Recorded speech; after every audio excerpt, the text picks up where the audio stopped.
નમસ્કાર, આપ જોઈ રહ્યા છો સ્પાર્ક ટુડે ન્યૂઝ। ડભોઈ તાલુકાના ચાંદોદ પાસેના ગામડી ગામે 1 માસ પૂર્વે મગરના હુમલામાં મોતને ભેટેલા ગામ માથાસરા, ડેડિયાપાડા તાલુકા અને નર્મદા જિલ્લાના પારસિંગભાઈ ડુસિયાભાઈ વસાવા, જેમના ધર્મપત્નીને વન વિભાગ દ્વારા 10 લાખની આર્થિક સહાયનો ચેક આપવામાં આવ્યો। ધારાસભ્ય શૈલેષ મહેતાના વરદ હસ્તે તેમને 10 લાખની આર્થિક સહાય આપવામાં આવી છે। માનવ મૃત્યુ સહાય હવે રાજ્ય વન વિભાગના નવા પરિપત્ર મુજબ 10 લાખ કરવામાં આવી છે।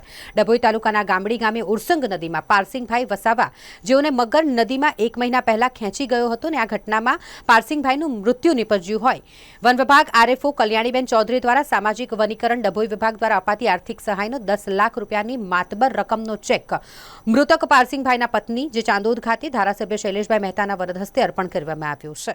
આજરોજ સામાજિક વનીકરણ વિભાગ ડભોઈ દ્વારા માધાસર ગામના વતની એટલે કે દેડિયાપાડા વિસ્તારના વતની પારસિંગભાઈ વસાવા, જે ઓરસંગ નદીમાં મગર દ્વારા એમનું મૃત્યુ થયું હતું, નવા જે ગુજરાત સરકારના કાયદા છે એ પ્રમાણે એમના ધર્મપત્નીને રૂપિયા 10 લાખના વળતરનો ચેક આજે આપવામાં આવ્યો છે, જેના દ્વારા એમનું જીવન નિર્વાહ થઈ શકે। અને એ પ્રસંગે એમના ગામના સરપંચ પણ આજે અહીંયા ઉપસ્થિત રહ્યા હતા।